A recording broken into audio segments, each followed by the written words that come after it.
Oi, gente, tudo bem? Sejam bem-vindos a mais um vídeo. Hoje nós vamos conversar sobre a Lei 8142 de 1990, que complementa a Lei 8080. Lembrando que nós já temos outros vídeos aqui.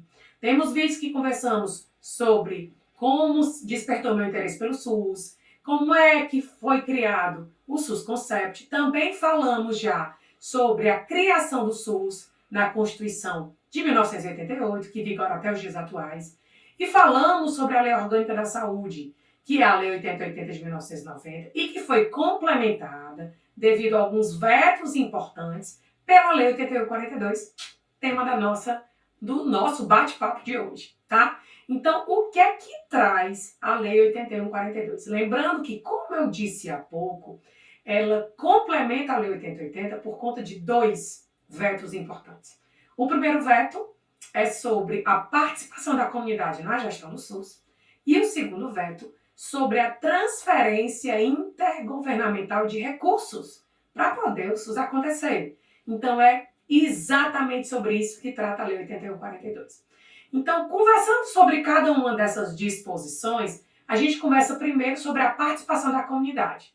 Como é, Cíntia, que a comunidade, então, participa da gestão do SUS?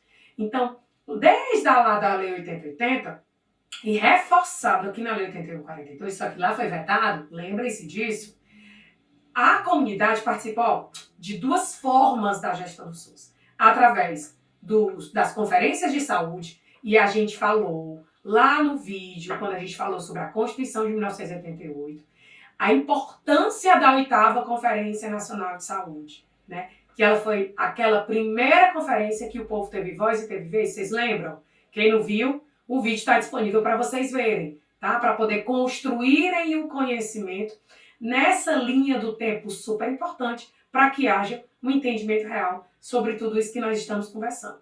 Então, primeiro ponto importante, primeira forma de participação da comunidade na gestão do SUS, conferências de saúde. Vamos lá para poder a gente entender as características das conferências de saúde. Então, elas geralmente acontecem de 4 em 4 anos, ou seja, elas não acontecem permanentemente, elas acontecem esporadicamente e geralmente a frequência é de 4 em 4 anos. Ou quando elas são convocadas em caráter extraordinário.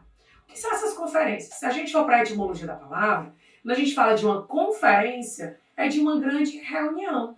E o que é que são debatidos nessas conferências, né, Cíntia? São as situações de saúde para que de lá saiam possíveis soluções ou possíveis direcionamentos para melhorar a situação determinada de saúde daquela população, tá? Outra característica muito importante das conferências de saúde é que elas são paritárias. Cíntia, o que é que significa essa paridade? Eu já ouvi falar, mas eu não sei o que é que significa essa paridade. Ser paritário significa que há uma divisão na participação desta conferência. Então, 50% das vagas da participação dessa conferência, povo, representantes do povo. 25% por profissionais da saúde e outros 25% da participação das pessoas nessa conferência se dá por prestadores de serviço e gestores em saúde, tá?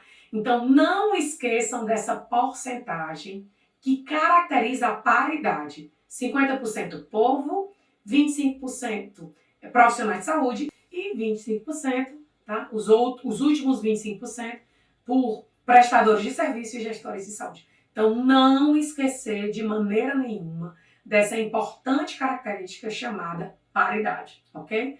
Exemplo maior para a gente entender essas conferências de saúde. 8ª Conferência Nacional de Saúde. Como eu já disse para vocês em outros vídeos, tá?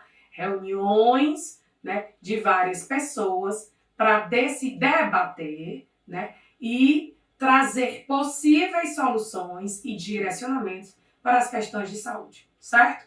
Outra forma importante que a Lei 8142 traz de participação da comunidade na gestão do SUS são os conselhos de saúde. Então, vamos às características desses conselhos de saúde.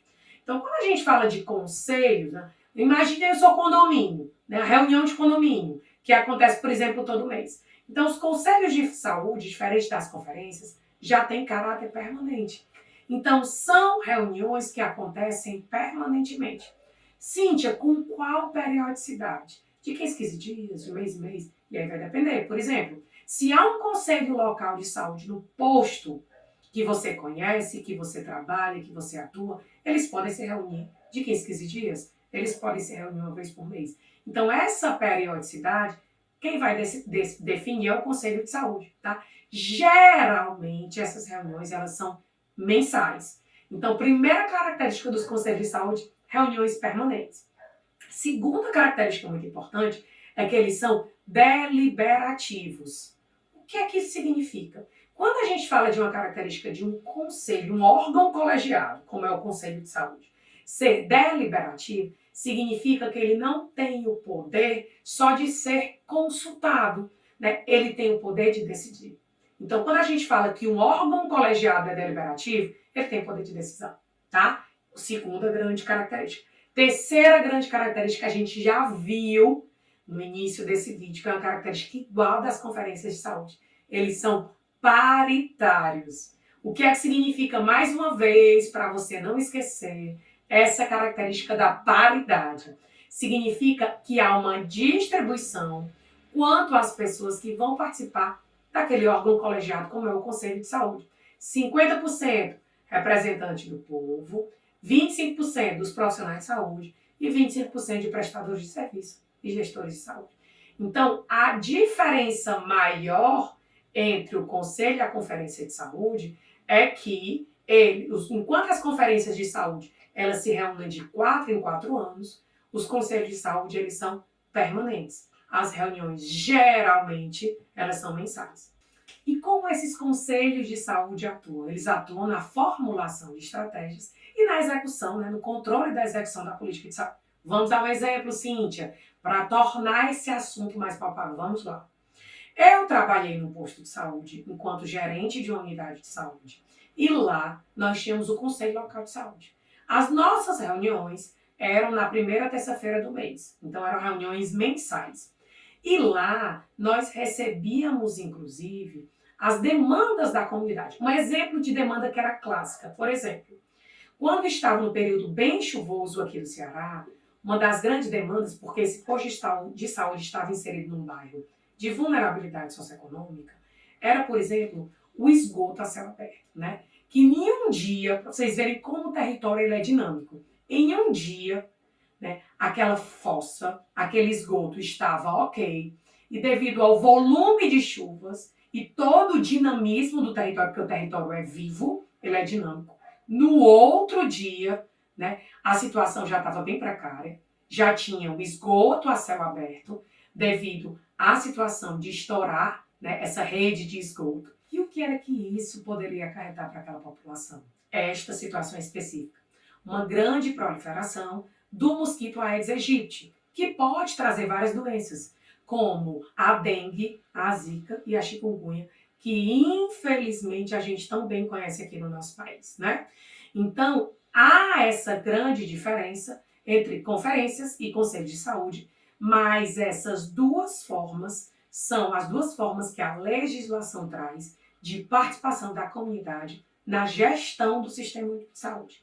A Lei 8142, ela também traz questões que foram vetadas, como a gente já conversou lá na Lei 8080, quanto ao financiamento. Então, para falar um pouquinho desse financiamento do Sistema Único de Saúde, ele é um financiamento tripartite. Cíntia, o que é que significa um financiamento ser tripartite? Significa dizer que as três instâncias, municipal, estadual e federal, são responsáveis pelo financiamento do SUS. E a 8142 traz mais especificamente como é que vai se dar esse repasse dos recursos financeiros. E a gente chama de um repasse fundo a fundo. E o que é que isso significa, um repasse fundo a fundo? Diretamente do Fundo Nacional de Saúde, ou seja, fundo gerido pela instância federal, para o fundo municipal ou os fundos estaduais de saúde, tá? Então é um repasse direto, fundo a fundo, tá? É por isso que a gente chama de repasse fundo a fundo. Então, 8142 traz, inclusive, os requisitos para esse repasse acontecer. Então, vocês viram, minha gente, que é possível, sim, aprender SUS, E isso fica muito mais próximo da gente quando a gente traz as nossas vivências.